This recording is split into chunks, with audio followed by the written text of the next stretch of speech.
দৈনন্দিন জীবনে আপনারা তো অনেক কিছুই ব্যবহার করে থাকেন, কিন্তু আপনারা কি জানেন পৃথিবীতে এমনও কিছু জিনিস রয়েছে যেগুলোকে বানানোর জন্য এমন কিছু সার্ভিসের, এমন কিছু মেগা ফ্যাক্টরির দরকার হয় যেগুলির বৃহৎ আকার দেখলে আপনার চোখ কপালে উঠে যাবে। হ্যাঁ বন্ধুরা, আপনারা ঠিকই শুনছেন। নমস্কার বন্ধুরা, কেমন আছেন আপনারা?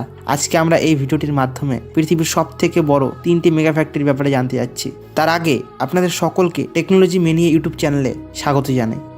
ভক্সওয়াগন উলফসওয়ার্গ। বন্ধুরা, আমরা যদি গাড়ির কথা প্রথমেই বলি তাহলে পৃথিবীর সব থেকে বেশি গাড়ি তৈরি করার যে ম্যানুফ্যাকচারিং প্ল্যান্টটি রয়েছে সেটি জার্মানির উলফসবার্গ শহরে ভক্সওয়াগন গ্রুপের দ্বারা তৈরি। পৃথিবীর সব থেকে বেশি ক্যাপাসিটি যুক্ত ম্যানুফ্যাকচারিং প্ল্যান্টটি এখানে রয়েছে। আপনারা শুনলে অবাক হয়ে যাবেন যে প্রতি বছর এখান থেকে প্রায় 8 লক্ষেরও বেশি গাড়ি বিশ্ববাজারে মার্কেটে বিক্রির জন্য তৈরি হয়ে থাকে। এখানে একসাথে প্রায় 70,000-এরও বেশি লোক একসাথে কাজ করতে পারে। এই ম্যানুফ্যাকচারিং প্ল্যান্টটির সাথে রয়েছে একটি গাড়ির museum.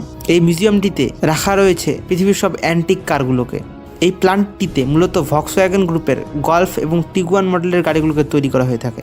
Number 2, Boeing Everett factory. বর্তমানে পৃথিবীতে মূলত 2টি প্যাসেঞ্জার এয়ারক্রাফট ম্যানুফ্যাকচারিং কোম্পানি রয়েছে, বোয়িং ও এয়ারবাস। তার মধ্যে বোয়িং অন্যতম। তো বন্ধুরা, আমরা যদি পৃথিবীর দ্বিতীয় সব থেকে বড় মেগা ফ্যাক্টরিটির কথা বলি তাহলে সেটি হলো মার্কিন যুক্তরাষ্ট্রের ওয়াশিংটন শহরে থাকা বোয়িং এভারেট ফ্যাক্টরি। আমরা যদি এই ফ্যাক্টরির কিছু বিশেষত্বের কথা বলি তা হলো এখানে কমার্শিয়াল ফ্লাইট তৈরির সাথে সাথে ইঞ্জিন তৈরি করা ও মেরামতির কাজও করা হয় এবং তার সঙ্গে ফ্লাইটটির টেস্টও করা হয়। পৃথিবীর দ্বিতীয় বৃহত্তম এই মেগা ফ্যাক্টরিটির আয়তন প্রায় 4.3 মিলিয়ন স্কোয়ার ফিট। 1966 সালে মার্কিন যুক্তরাষ্ট্রের ওয়াশিংটন শহরে এই মেগা ফ্যাক্টরিটিকে তৈরি করা হয় কমার্শিয়াল এরোপ্লেন তৈরি করার জন্য। আজ যখন সাধারণ একটি এরোপ্লেন তৈরির জন্য 20 থেকে 25 বিলিয়ন ডলারের দরকার হয়, সেখানে এই মেগা ফ্যাক্টরিটি বছরে প্রায় 800-এরও বেশি প্লেন তৈরি করে থাকে, যেটির এক একটির দাম প্রায় গড়ে 10 থেকে 15 বিলিয়ন ডলার।